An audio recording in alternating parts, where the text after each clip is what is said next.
உத்தரப்பிரதேசத்தில் எப்படி மாயாவதியை முதலமைச்சர் ஆக்கணுமோ அதே போன்று தமிழ்நாட்டில் உங்களை முதலமைச்சர் ஆக்குறோம் அப்படின்னு பாஜக உட்பட பேசினாங்க.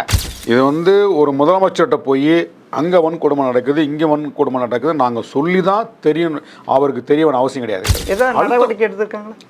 நிறைய எடுத்திருக்காங்க. நாளொரு மேனியும் பொழுதொரு வனமாய் வளர்ந்து கொண்டே இருக்கு சார்.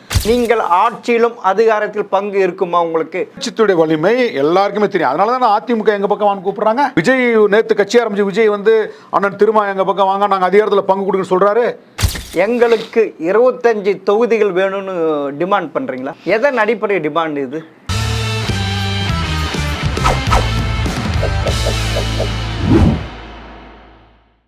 ஜெம் டிவி நேயர்களுக்கு வணக்கம். அரசியல் ஆடுகள பகுதியில் விடுதலை சிறுத்தைகள் கட்சியின் மாநில செய்தி தொடர்பாளர் பாவலன் அவர்கள் சந்திப்பவர்கள். வணக்கம் சார். வணக்கம் சார். மார்ச் 2ஆம் தேதி எங்களுக்கு 2 MP 4 MLA இருந்தாலும் எங்களால் கொடியே ஏற்ற முடியல அப்படின்னு சொல்கிறீங்க. இது சரிதானா? ஏன்னா ஆளுகின்ற அரசின் பங்கு கூட்டணியில் இருக்குங்க. அப்படி இருக்கிறப்ப 4 வருஷமாக இதுதானா உங்களுக்கு? ஏன் இவ்வளவு இது அனுபவிக்கிறீங்க?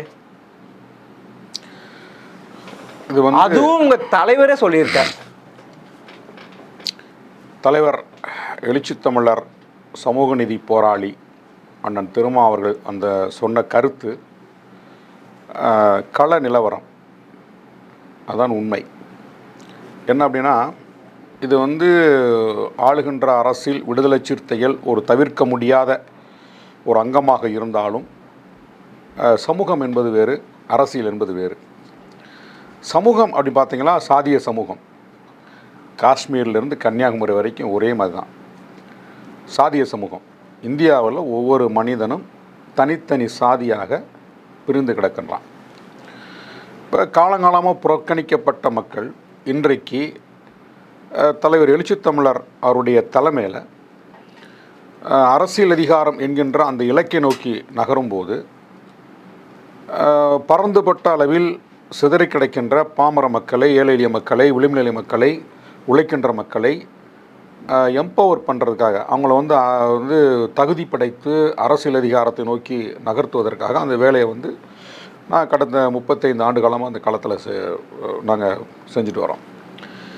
இப்போ அந்த அடிப்படையில் தமிழ்நாட்டில் இன்றைக்கு திமுக ஆட்சியில் இருக்குது அப்படின்னா அதில் விடுதலை சிறுத்தைகளுடைய பங்கு பெரிய பங்கு. அப்போது ஒரு தமிழ்நாட்டின் அரசியல் களத்தை தீர்மானிக்கக்கூடிய இடத்தில் விடுதலை சிறுத்தைகள் ஒரு ஆளுமையாக வந்துட்டாங்க.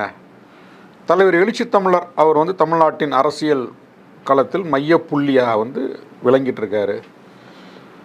அப்போ இது எல்லாமே இந்த சாதிய சமூகத்தில் அவ்வளோ சீக்கிரமாக இந்த மாற்றத்தை அக்செப்ட் பண்ண மாட்டாங்க. இல்லை, இதில் சொல்லி முடிச்சுக்கிறேன், இது ஏற்றுக்கொள்ள மாட்டாங்க. அப்போ விடுதலை சிறுத்தைகள் தமிழ்நாட்டு அரசியல் களத்தில் ஒவ்வொரு நாளும் ஒரு மிகப்பெரிய வளர்ச்சியை நோக்கி நகர்ந்துட்டுருக்காங்க.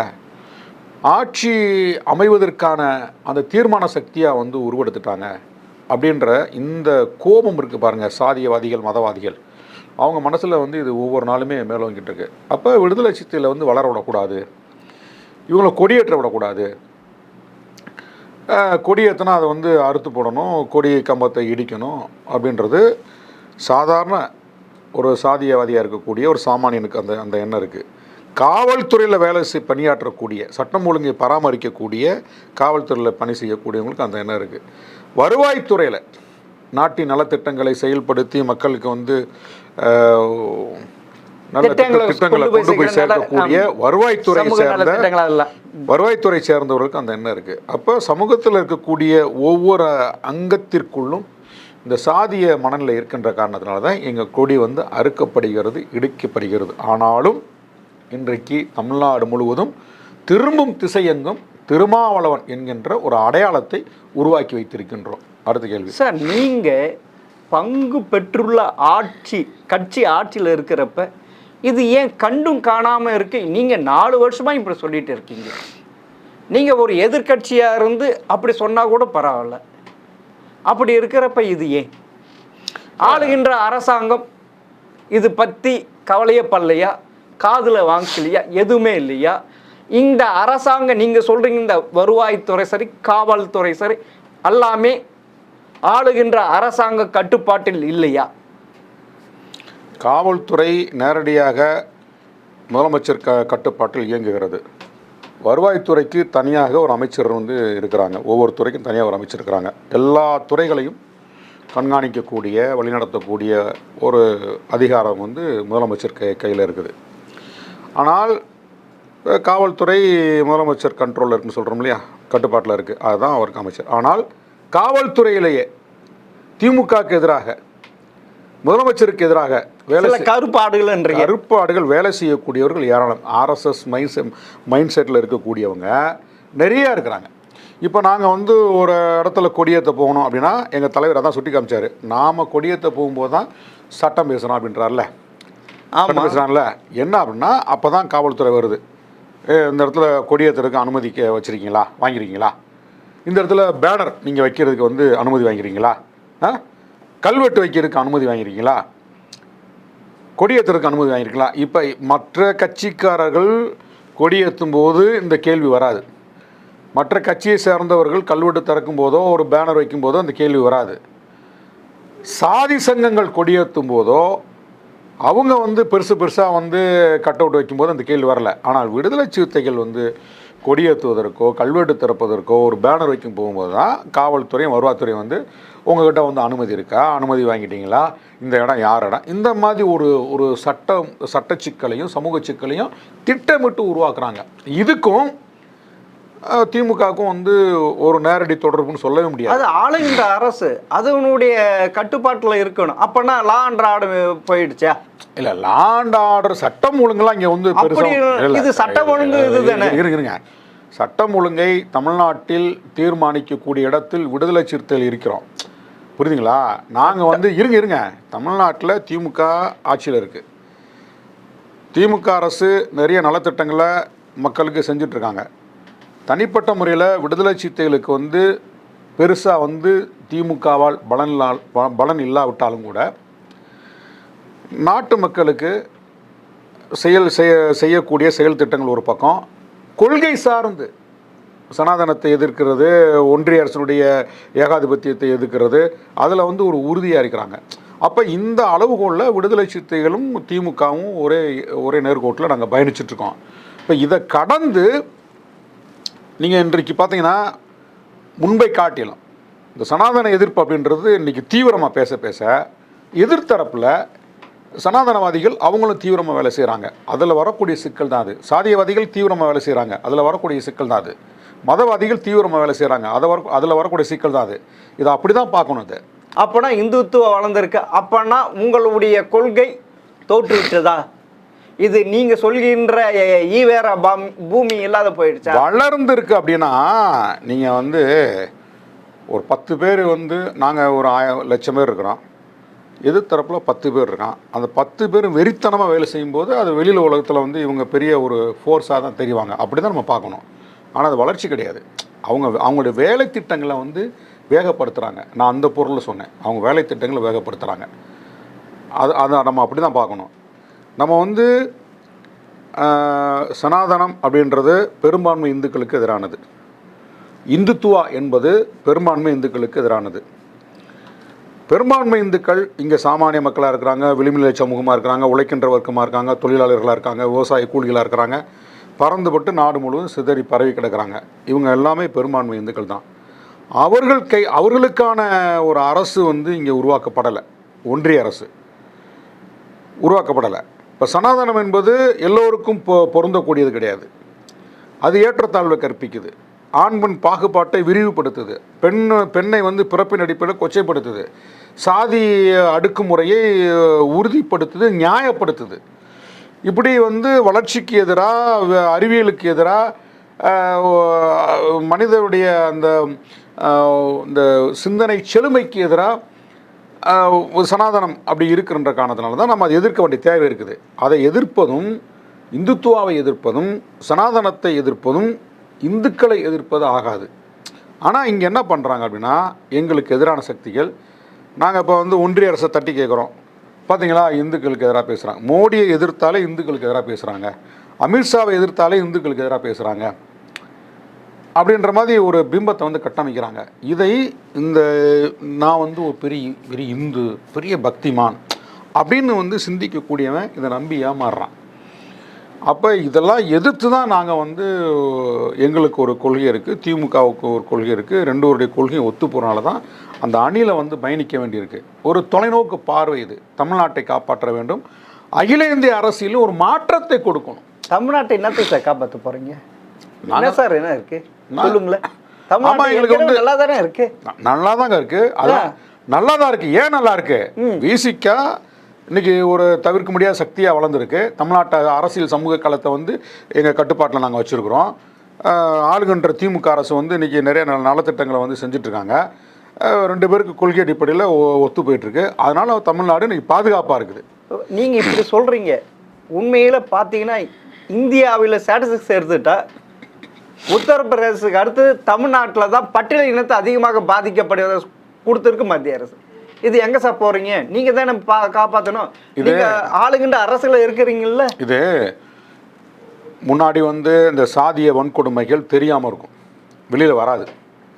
இன்றைக்கி சோசியல் மீடியா இருக்குது.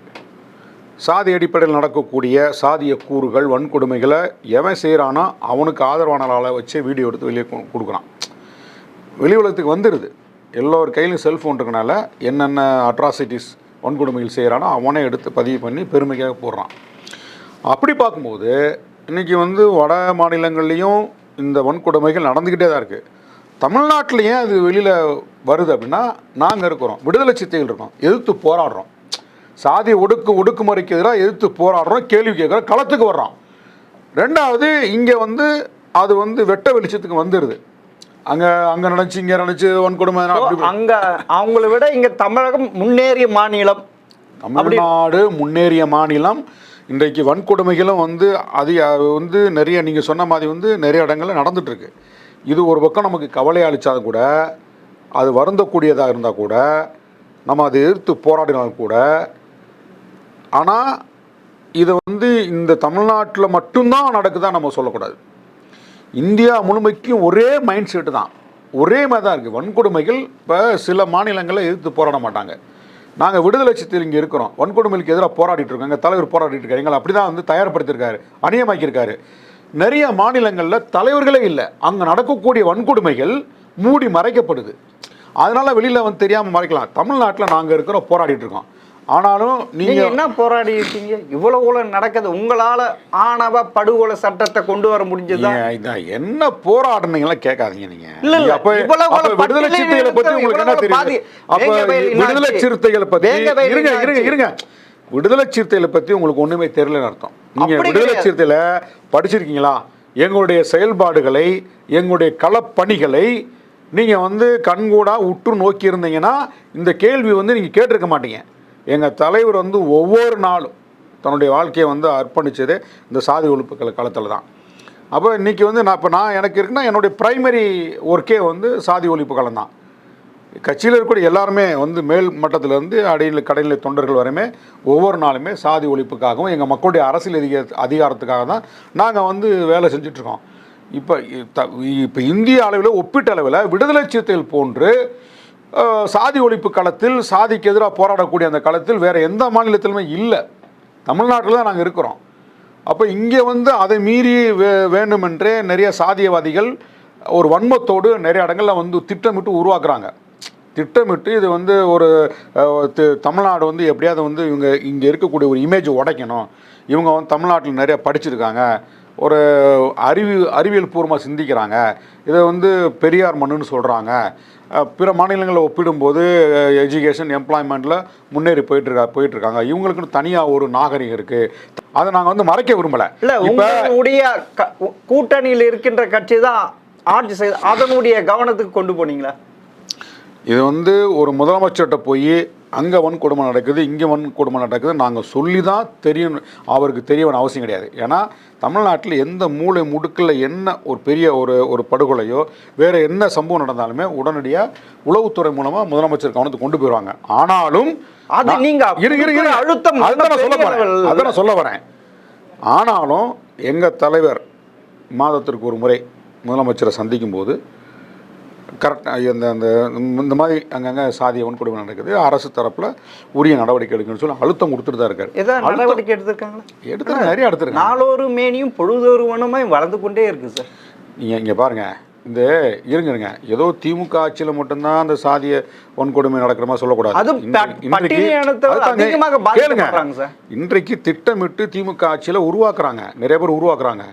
உருவாக்கும் போது அதற்கு எதிராக நாங்கள் போராடிட்டு தான் இருக்கோம். அரசு கவனத்துக்கு நாங்கள் கொண்டு போயிட்டு தான் இருக்கோம். இதுக்கு சம்பந்தமே இல்லைன்றீங்க.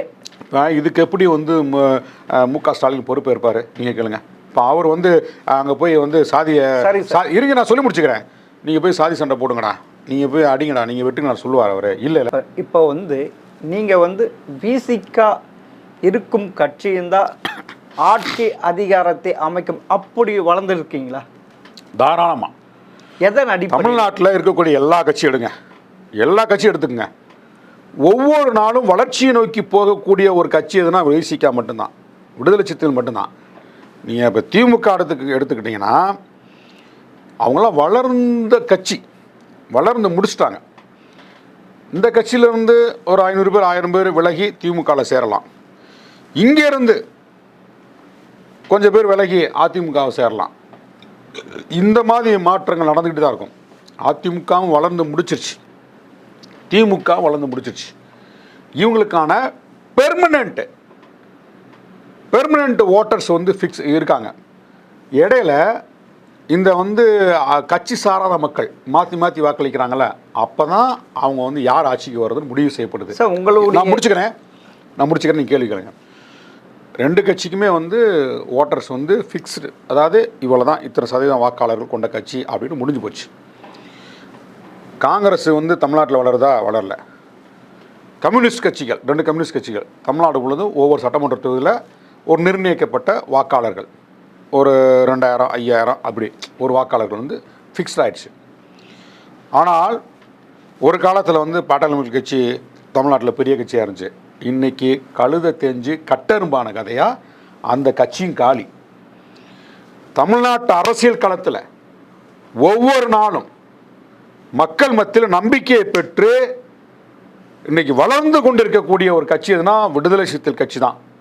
தமிழ்நாட்டில் இருக்கக்கூடிய அனைத்து தரப்பு மக்களுக்குமான நம்பிக்கை அளிக்கக்கூடிய ஒரு தலைவராக இன்னைக்கு யார் வந்து உருவெடுத்து நிற்கிறார் அப்படின்னா அது சமூக நீதி போராளி தலைவர் எழுச்சி தமிழர் அண்ணன் திருமாவர்கள் தான். அப்பன்னா வருகின்ற 2026 சட்டமன்ற தேர்தலில் விடுதலை சிறுத்தைகள் கட்சி இடம்பெற்றுள்ள கூட்டணி வெற்றி பெறும் பட்சத்தில் நீங்கள் ஆட்சியிலும் அதிகாரத்தில் பங்கு இருக்குமா? உங்களுக்கு அந்த கனவு நிறைவேறது வாய்ப்பு இருக்கா? விடுதலை சிறுத்தைகளுடைய இலக்கு என்பது ஆட்சி அதிகாரம், சாதி ஒழிப்பு, அரசியல் அதிகாரம். இதுதான் வந்து எங்களுடைய இலக்கு. சாதி ஒழிப்புடன் கூடிய அரசியல் அதிகாரம். எங்களுடைய பயணமே அரசியல் அதிகாரத்தை நோக்கி தான். இதுக்கு எங்கள் தலைவர் வந்து பல காலகட்டமாக வந்து பதில் சொல்லிட்டாங்க. மக்கள் அந்த அரசியல் அதிகாரம் இருக்கக்கூடிய அந்த இடத்துல வந்து எங்களை வந்து அங்கீகரிக்கணும், எங்களை வந்து அந்த இடத்துக்கு வந்து அந்த அதிகாரத்தை மக்கள் எங்கள் கையில் கொடுக்கணுன்றது எங்களோட கோரிக்கை. அதற்கான களப்பணியை தான் நாங்கள் செஞ்சிட்ருக்கோம். இப்போ கடந்த காலத்தில் திமுகவோடு பாமக கூட்டணியில் இருந்துச்சு, மதிமுக கூட்டணியில் இருந்துச்சு, அதிமுகவோடு பாமக கூட்டணி இருந்துச்சு, மதிமுக கூட்டணி இருந்துச்சு. அந்த கூட்டணி வெற்றி பெற்றுச்சு. ஒன்றிய அரசில் போய் வந்து இடஒதுக்கீடு வாங்கினாங்க. பாட்டாளி மக்கள் கட்சி வாங்குச்சு, மதிமுக வாங்குச்சு. ஏன் தமிழ்நாட்டு அரசியல் அவங்க வாங்கலை? அவங்க வாங்கியிருந்தா இன்னைக்கு எங்களுக்கு நாங்களும் கேட்கக்கூடிய எங்களுக்கு கேட்காமலே கிடச்சிருக்கோம் ஆட்சி அதிகாரத்தில் பங்கு. இந்த பார்வை விரிவடையும் போது நாங்கள் ஆட்சி அதிகாரத்தில் உட்காருவோம். சார் அப்போனா நீங்கள் வளர்ந்து இருக்கிறதுனால தான் வருகின்ற சட்டமன்ற தேர்தலில் எங்களுக்கு 25 தொகுதிகள் வேணும்னு டிமாண்ட் பண்ணுறீங்களா? எதன் அடிப்படை டிமாண்ட் இது? அடிமட்ட தொண்டர்கள் விரும்புகிறாங்கன்னு போகிற போக்கில் சொல்லிடுறீங்களே. எங்களுக்கு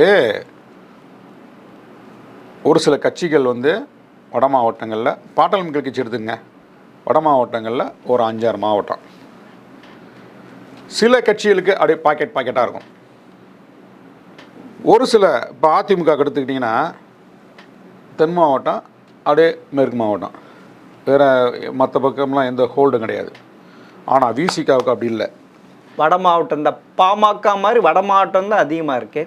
இருங்க, அது உங்களை மாதிரி ஊடகவியலாளர்கள் கற்பிதம் பண்ணுறது. விடுதலை சிறுத்தைகள் தொடங்கப்பட்ட இடமே மதுரை தான். தமிழ்நாடு முழுவதும் எல்லா மாவட்டங்களிலும் எல்லா ஒன்றியங்களிலும் விடுதலை சிறுத்தைகள் வலுவாக இருக்கிறோம். எல்லா சட்டமன்ற தொகுதி 234 சட்டமன்ற தொகுதியிலும் எங்களுக்கு கணிசமான வாக்கு வங்கி உருவாகியிருக்கு. அப்போ வெற்றி தோல்வியை தீர்மானிக்கக்கூடிய இடத்தை நோக்கி நாங்கள் நகர்ந்த காரணத்தால் தான் எங்களுக்கு வந்து ஒரு 2 டிஜிட் 2 இலக்க எண்ணிக்கையில் நாங்கள் போட்டியிட கூட விரும்புகிறோம். அது 20 இருக்கலாம், 25 இருக்கலாம். அது எங்களுடைய டிமாண்ட், எங்களுடைய கோரிக்கை. கூட்டணிக்கு தலைமை தாங்கக்கூடிய திமுக அவங்க தான் அதை முடிவு பண்ணணும். உங்களுடைய வலிமை அவங்களுக்கு தெரியும் இல்ல? தாராளமா தெரியும். விசிகாவுடைய வலிமை, விடுதலை சிறுத்தையுடைய வலிமை எல்லாருக்குமே தெரியும். அதனால தான் அதிமுக எங்க பக்கம் வாங்க கூப்பிடுறாங்க. விஜய் நேற்று கட்சி ஆரம்பிச்சு விஜய் வந்து அண்ணன் திருமா எங்க பக்கம் வாங்க, நாங்கள் அதிகாரத்தில் பங்கு கொடுக்க சொல்றாரு. புரியுதா உங்களுக்கு? தமிழ்நாட்டில் யார் வந்து ஆட்சி அமைக்க விரும்புகிறாங்களோ அத்தனை பேருமே விசிக எங்கள் பக்கம் வரணும்னு விரும்புகிறாங்கல்ல. அப்போ எங்கள் வலிமையை வந்து அவங்க உணர்ந்துருக்காங்க. திமுக உணர்ந்துருக்கு, அதிமுக உணர்ந்துருக்கு, பாஜக இதையும் சொல்ல மறந்துட்டேன், பாரதிய ஜனதாவே எங்களை கூட்டணி கூப்பிட்டாங்க. திருமாவளவன் அவர்களே, நீங்கள் வந்து ரொம்ப அறிவுபூர்வமாக இருக்கிறீங்க. உங்கள் பின்னாடி வந்து ஒரு பெருந்திரள் மக்கள் கூட்டம் இருக்குது. நீங்கள் வந்து க்ளீன் ஹேண்டு, உங்கள் மேலே எந்த விதமான ஊழல் குற்றச்சாட்டு கிடையாது. நீங்கள் வந்து ரொம்ப கரெக்டாக இருக்கிறீங்க. நீங்கள் ஒரு சமூகத்தினுடைய பிரதிநிதியாக இருக்கிறீங்க. உத்தரப்பிரதேசத்தில் எப்படி மாயாவதியை முதலமைச்சர் ஆக்கணுமோ அதே போன்று தமிழ்நாட்டில் உங்களை முதலமைச்சர் ஆக்குறோம் அப்படின்னு பாஜக உட்பட பேசினாங்க. பாஜக வந்து பேசினாங்க, நான் இருந்தேன். பாஜக வந்து பேசி என்ன சொன்னாங்கன்னா, நாங்கள் எத்தனை ஆயிரம் கோடி நாங்கள் செலவு பண்ண தயாராக இருக்கிறோம், நீங்கள் சரின்னு சொல்லுங்கள், திமுகவை நம்பாதீங்க, அதிமுகவை நம்பாதீங்க, திராவிட இயக்கங்கள் பின்னாடி போகாதீங்க, நீங்கள் பாஜக பின்னாடி வாங்க, உத்தரப்பிரதேசத்தில் எப்படி மாயாவதியை முதலமைச்சர் ஆக்கணுமோ அதுபோல் உங்களை தமிழ்நாட்டில் முதலமைச்சர் ஆக்கி காட்டுறோம். சார், நீங்கள் வந்து மேல் மட்டத்தில் இருக்கிறீங்க. ஆனால் இப்போ ஆளுகின்ற அரசுக்கு பட்டியல் இனத்துக்கு எதிராக சரியாக கையாள வேண்டும். அதனால் அடிமட்டத்தில் இருக்கிற பட்டியல் இனத்தவர் நீங்கள் திமுக கூட கூட்டணி வச்சிருந்தாலும் ஜெல் ஆகாதுன்ற ஒரு கருத்து சொல்றாங்க சார். அது ஓட்டா கன்வெர்ட் ஆகாது சொன்னது இப்படிதான் சொல்லிட்டு இருக்காங்க. என்ன மறுபடியும் சொல்லுங்க, கேள்வி கேளுங்க. உங்க கேள்வி மறுபடியும் கேளுங்க. இப்ப விசிக மேல் மட்டத்தில் இருக்கிறவங்க நீங்க இப்படி பேசிட்டு இருக்கீங்க. ஆனால் ஆளுகின்ற அரசு பட்டியலினுக்கு எதிராக இருப்பதால் நடவடிக்கை நீங்க கூட்டணி வச்சிருந்தாலும் அந்த கீழ் மட்டத்தில் இருக்கிற பட்டியல் இனத்தவர்கள் திமுக கூட்டணிக்கு வாக்களிக்க மாட்டார்கள், ஜெல்லாவாதுன்றாங்க. அப்படி யார் சொன்னது? பொதுவாக அனைத்து அரசியல் நோக்கர்கள் சொல்றாங்க. யார் சொன்னது? இங்க பாருங்க, அரசியல் நோக்கர் சொல்றாங்க. இங்க பாருங்க, பல்லில்லாதவன் அவுள் மென்ற கதையா பேசக்கூடாது. பல்லில்லாதவன் அவுள் மென்ற கதையா பேசவே கூடாது. எங்களுக்கு வந்து ஆளுங்கட்சியின் மீது அதிருப்தி இருக்க தான் செய்யும். ஏன்னா அவங்க ரூலிங் பார்ட்டி. ஆளுங்கட்சி மீது கூட்டணி இருக்க கட்சிகளுக்கும் அதிருப்தி இருக்கும், சாமானிய மக்களுக்கும் அதிருப்தி இருக்கும். அதுதான் வந்து ஃபேக்ட், அதுதான் உண்மை. அது உலகம் முழுவதும் எல்லோருக்குமே பொருந்தும். எல்லா நாடுகளில் இருக்கக்கூடிய ஆளுங்கட்சி மீது அதிருப்திகள் இருக்க தான் செய்யும். ஆனால் எங்கள் தலைவர் எங்களை அரசியலாக பக்குவப்படுத்தியிருக்காரு, கொள்கையாக பக்குவப்படுத்தியிருக்காரு. அடிமட்டம் வரைக்கும் தான் நான் சொல்கிறேன். எங்களுக்காக நாங்கள் வந்து 2ஆம் கட்ட தலைவர் பற்றி பேசலை. நான் பேசுகிற அந்த அரசியலை எங்கள் கட்சியில் கடைநிலை இருக்கக்கூடிய ஒரு சாமானிய ஒரு தொண்டன் பேசுவான். பாவலன் பேசுகிறேன்னா பாவலன் மட்டும் பேச்சாளர் கிடையாது. எங்கள் கட்சியில் இருக்க அத்தனை பேருமே பேச்சாளர் தான். நான் பேசுகிற இதே கருத்தை கடையில் இருக்கக்கூடிய எங்கள் கட்சி கடையில் தொண்டர் வரைக்கும் பேசுவாங்க. அந்த அளவுக்கு கொள்கை கோட்பாட்டோடு எங்கள் தலைவர் எங்களை பக்குவப்படுத்தியிருக்காரு. அப்போ தேர்தல் களத்தில் திமுகவோட கூட்டணி அல்லது இந்த கட்சியோட கூட்டணி இந்த கொள்கைக்காக தான் வந்து நாங்கள் கூட்டணி வச்சுருக்கோம் அப்படின்னா சரி, எங்கள் கட்சிக்காரங்க பட்டினி கடந்த வேலை வைப்பாங்க. என்னமோ ஒரு மேலான கொண்டாடி உத்தரப்பிரதேசத்தில் திரிவேணி சங்கம் பார்த்தீங்கல்ல, அந்த மக்கள் போய் பாருங்க, அந்த தண்ணி சாக்கடை மாதிரி இருக்கு, பிணங்கள் மிதந்து போகுது, இடுப்பளவில் நின்று சிறுநீர் கழிக்கிறான், மலத்தை கழிக்கிறான், அந்த தண்ணியை தான் அள்ளி குடிக்கிறாங்க. அந்த மக்கள் அப்படி தாங்க வச்சிருக்காங்க. சனாதனம் பாஜக அப்படி தாங்க வச்சிருக்கு. அப்போ அந்த மாதிரி ஒரு நிலைமை தமிழ்நாட்டுக்குள்ளே வரக்கூடாது. அதுக்காக தான் நாங்கள் போராடிட்டு இருக்கோம். புரியுங்களா? அப்போ இது வந்து கொள்கை அடிப்படையிலான ஒரு உறவு, கொள்கை அடிப்படையில் ஒரு பயணம். அதில் விசிக தொண்டர்கள் மிக தெளிவாக இருக்கிறோம் சார். இப்போ வந்து இன்னும் இறுதிய கேள்வி சார், பூவை மூர்த்தியா பாமகவோடு இணைஞ்சு இருக்கிறாங்க, எங்களுக்குள்ள எந்த பகைமையும் இல்லைன்றாங்க பட்டியல் இனத்து. ஆனால் நீங்கள் வந்து பாமக இருக்கிற பக்கமே தலை வச்சு படுக்க மாட்டோன்றீங்க.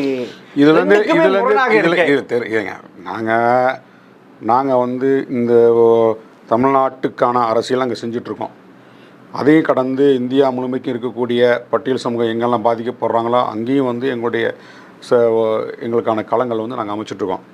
இப்போ நீங்கள் வந்து பாட்டாளி மக்கள் கட்சிக்கும் அவருக்கும் எந்த முரண்பாடு இல்லை அப்படின்றது வந்து எந்த அடிப்படையில் சொல்கிறான்னு தெரியல. ஏன்னா எங்களுக்கு பட்டியல் இனத்திற்கும் வன்னியருக்கு எந்த பகையுமே இல்லை அப்படின்றாரு. வன்னியர் சமூகத்துக்கு ஒற்றுமையாக தான் இருக்கிறோம். நாங்கள் சொல்கிறேன்ல, வன்னியர் சமூகத்திற்கும் அல்லது வந்து பாறையர் சமூகத்துக்கு வந்து பகையா, எல்லா ஊர்கள்லேயும் எல்லா சாதிக்காரன்ட்டையும் இருக்கக்கூடிய அந்த சாதிய முரண்பாடுகள், சாதிய சிக்கல் எல்லா கிராமங்களில் இருக்கும்போது தான் இருக்கிற மாதிரி தான். தென் மாவட்டங்கள் எப்படி இருக்கோ, மேற்கு மாவட்டங்கள் எப்படி இருக்கோ, டெல்டா மாவட்டங்கள் எப்படி இருக்கோ, அதே போன்று தான் வட மாவட்டங்களில் வன்னியர்களும் பறையர்களும் அடர்த்தியாக இருக்கக்கூடிய பகுதிகளில் அந்த முரண்பாடு இருக்கிறது இயல்பு தான். ஆனால் ஒரு சமூகமே பகை அப்படின்ற இடத்துல நாங்கள் யாரையும் குற்றம் சொல்ல விரும்பலை. கட்சி தான் பகை. பாட்டாளி மக்கள் கட்சி பகை, வன்னியர் சமூக மக்கள் எங்களுக்கு பகை கிடையாது. பாட்டாளி மக்கள் கட்சி தான் அந்த கட்சி வளர்ச்சிக்காக தொடர்ந்து சாதியத்தை முன்னிறுத்தி சாதி அடிப்படையில் அந்த மக்களை வந்து அணிதிரட்டி இந்த பட்டியல் சமூக மக்களுக்கு எதிரான வன்மத்தை விதைச்சு இன்றைக்கி நிறைய படுகொலைக்கு காரணமாக இருந்து பாட்டாளி மக்கள் கட்சி. அதே அரக்கோணத்தில் மூதூரில் ஆசீர்வாதம் ஒரு தம்பி படுகொலை செய்யப்பட்டார். அதுக்கப்புறம் போன 2021 தேர்தலில் இரட்டை படுகொலை நடந்துச்சு. அப்போயே இதே நீங்கள் சொல்லக்கூடிய நபர் அங்கே போய் அதை வந்து அப்படிலாம் ஒன்றும் இல்லைன்னு சொல்லிட்டு வந்தவர் தான். புரியுங்களா? நாங்கள் போராடிட்டு இருக்கோம். அப்போ இன்றைக்கு வந்து இது வந்து தருமபுரியில் இளவரசன் திவ்யா காதலிச்ச போது கிட்டத்தட்ட வந்து ஒரு 3 கிராமங்களில் 6 மணி நேரம் இதே பாட்டாளி மக்கள் கட்சி பொறுப்பாளர்கள் தலைமையில் தான் உள்ளே போய் சாதி வெறியர்கள் அந்த 3 கிராமத்தை எரிச்சு நாசம் பண்ணி ஒவ்வொரு வீட்டில் கூடிய பீரவை உடைச்சி உள்ளே இருக்கக்கூடிய துணிமணிகள் நகையெல்லாம் எடுத்துகிட்டு போய் ஊரவே எரிச்சு நாசம் பண்ணாங்க. இது வந்து அன்றைக்கி ஜெயலலிதா அம்மையார் ஆட்சி காலத்தில் காவல்துறை கண்முன் நடந்தது. இப்போ அப்படிப்பட்ட பாட்டாளி மக்கள் கட்சி அவருக்கு உறவா தெரியுதா? எங்கே போனால் எல்லா மாவட்டங்களையும் போய் சாதி சங்கங்களை வந்து ஒன்று திரட்டி ஒரு கூட்டத்தை நடத்தி அதாவது இந்த சொல்லக்கூடிய இந்த பட்டியல் சமூகத்துக்கு எதிராக, குறிப்பாக பறையர் சமூகத்துக்கு எதிராக ஒரு வன்மத்தை விதைச்சி இந்த சமூகத்துக்கும் பிற்படுத்த சமூகத்துக்கும் ஒரு பகையை உருவாக்குறதுக்கான எல்லா அடிப்படை வேலைகளையும் வந்து பாட்டாளி மக்கள் செஞ்சு ராமதாஸ் தலைமையில் செஞ்சார். அப்படி இருக்கும்போது வந்து உங்களுக்கு வந்து ராமதாஸ் வந்து உங்களுக்கு உறவா? அவருக்கு வந்து அந்த அணியில் இருக்கிறனால அவங்க வந்து தேர்தல் காலத்தில் தேவைப்படுவாங்கன்றதுனால தான் அந்த வார்த்தையை அவர் சொல்கிறாரு. தவிர பாட்டாளி மக்கள் கட்சி வந்து முழுக்க தமிழ்நாட்டில் எந்த கட்சியுமே செய்யாத கேடுகட்டத்தனத்தை பாட்டாளி மக்கள் கட்சி செஞ்சது. ஏன் இந்தியா அளவிலே எடுத்துக்கிட்டோம்னா ரோல் மாடல் இந்த சாதி சங்கத்தை வந்து அரசியல் கட்சியாக மாற்றி சாதியை மட்டுமே முன்னிறுத்தி அந்த அதிகாரத்தை நோக்கி நகர்ந்ததில் பாட்டாளி மக்கள் கட்சி வந்து அதுதான் நம்பர் 1 ஒரு ரோல் மாடலாக மற்ற கட்சிக்கு ரோல் மாடலாக இருக்கு. நான் ஒன்று கேட்குறேன் சார், 2026 சட்டமன்ற தேர்தல் திமுகவோட விசிக கட்டாயமாக கூட்டணி இருக்கிறதுக்கு வாய்ப்பு இருக்கா? அதே எங்கள் தலைவர் பலமுறை சொல்லிட்டாரு. இப்போ வந்து மாண்புமிகு முதலமைச்சருடைய பிறந்தநாள், தளபதி மு.க. ஸ்டாலின் பிறந்தநாள் விழா கூட அதான் சொல்லியிருக்காரு. பிறந்தநாள் விழாவில் கூட எங்களுக்கு நான் தான் சொல்கிறேன்ல, முதலமைச்சராக எங்கள் தலைவர் வந்து தமிழ்நாட்டில் முதலமைச்சர் ஆகணும் அப்படின்னா இந்நேரம் அவர் வந்து சிட்டிங் சிஎம் ஆகிருக்க முடியும், முதலமைச்சர் ஆகிருக்க முடியும். ஒன்றும் இல்லை, ஒரு கண்ணாய்ஸு அப்படியே வந்து பாஜகவோட சொன்னோம்னா சரி நான் உங்களோட கூட்டணி வச்சுக்கிறேன், ஏன்னா வந்து தமிழ்நாட்டு சிஎம் ஆக்குங்கன்னா உடனே செஞ்சுருவாங்க. எதாவது உடைக்கணுமோ, எதாவது ஒட்டணுமோ, எதாவது வெட்டணுமோ எல்லாம் பல கோடி ரூபா கொட்டி செஞ்சு அடுத்த திருமாவளவன் தான் முதலமைச்சர்னு டிக்ளேர் பண்ணிட்டு உட்கார வச்சுட்டே போயிடுவாங்க.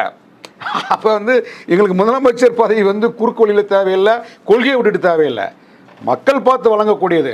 அப்போ இன்றைக்கு கொள்கை அடிப்படையில் விசிகாவுடைய விடுதலை சிறுத்தைகள் என்கின்ற பேர் இயக்கத்தோடு ஒத்து போகக்கூடிய, சொல்லப்போனால் எங்களுக்கு முன்களத்தில் இருக்கக்கூடிய, ஏன்னா வந்து இப்போ பேரறிஞர் அண்ணா, தலைவர் கலைஞர் பெரிய ஒரு பாரம்பரியம் இருக்குது. அந்த களத்தில் நிற்கக்கூடிய அவங்களோடு சேர்ந்து பயணிக்கிறது தான் எங்களுக்கு வந்து வரலாற்று பெருமை.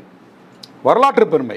இன்றைக்கி ஒருத்தர் முதலமைச்சர் பதவி ஆசை காட்டுறாரு அப்படின்னா அதில் போய் வந்து குரல் யுத்த குடுகுடுப்புக்காரங்க கேட்டு போய் நாங்கள் போய் மாட்ட முடியாதுல்ல. ஸோ 2026 திமுகவோட தான் உங்கள் கூட்டணிட்டு உங்கள் பேச்சிலிருந்து சொல்லிலிருந்து எல்லாமே தெரியுது சார். தலைவர் சொல்லிட்டாரு, நாங்கள் தொண்டர்கள் கட்டுப்படுறோம். சரி, காலம் முன்ன இருக்கு, அரசியல் எந்த மாற்றங்களும் ஏற்படலாம், அது பார்க்கலாம் சார். ஜெம் டிவிக்காக உங்கள் பொன்னான நேரத்துக்கு ஒதுக்கி மிக்க நன்றி சார். நன்றி.